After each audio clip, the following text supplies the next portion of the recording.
There is a new way to test for 50 different types of cancer. Yeah, it's a blood test, which is amazing. Really interesting. Joining us now to talk about this is 9 News medical expert Dr. Paul Coley. And let's start off with, I am sure that at the end of this conversation we'll say, but more study needs to be done. Having said that and putting that aside, this really is amazing. It would be so incredible just to give blood and be able to test for cancer. Yeah, I mean, this is hot off the presses. The data hasn't even been presented yet. It'll be presented this Saturday in Berlin at the oncology meeting. But if you think about, there are over 100 different types of cancers, right? And we only screen for about 5 of them.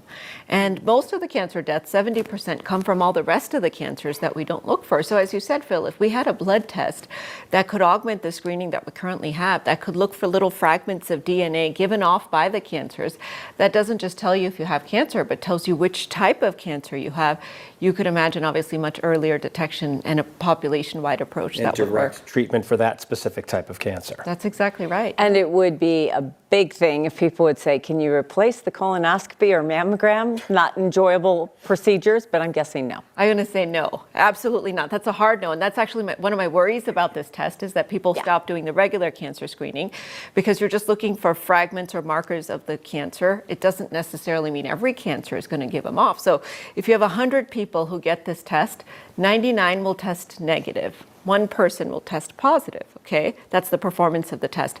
That person that tests positive only has a 62% chance of having cancer. So they could also not have cancer, at least based on this data that we've presented so far. Now, maybe they'll go on to develop cancer later. This is 1-year data that we're looking at. And of those 99 people that tested negative, you'll miss 1 to 2 people with cancer. So this is an adjunct or an add-on to the test that we currently have, certainly not a replacement. But we're looking for cancers like stomach, ovarian, pancreatic, liver, cancers. Blood cancers, obviously, but you know, because I always heard like in our lifetime, 1 in 3 will develop some kind of cancer. That's exactly right. That's the So when you look at that number, you're like, okay, you're not catching everything. No, exactly right. Yeah, so we need to do better in terms of our cancer screening, and I do think we need to start earlier as well. We've talked about it before, but cancer used to be a disease of aging, and this test is only really recommended for people over the age of 50, but now we're seeing it in younger people. So the question really becomes, should it start being checked on much earlier? And should we start incorporating some sort of formal, not just blood testing, but other types of imaging screening as well? There are a lot of celebrities. Kim Kardashian is one of them who advocates for these total body MRIs. I'm not a fan of that yet because it hasn't shown that we pick up real cancers, and it's shown that we pick up a lot of what's called incidentalomas, incidental things that we wouldn't need to change. And that's also something that not everybody can afford.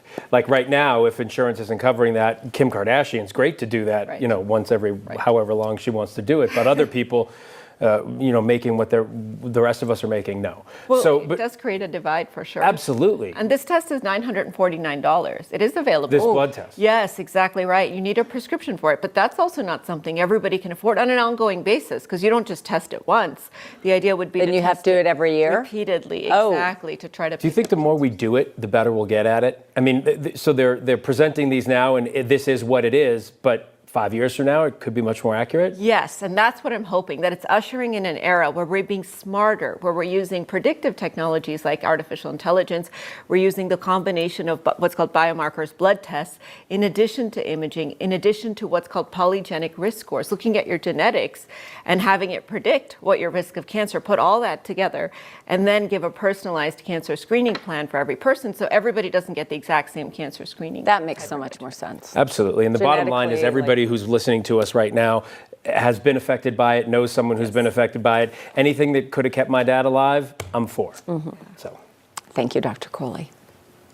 You can find much more from Dr. Coley at 9news.com/Dr. Coley.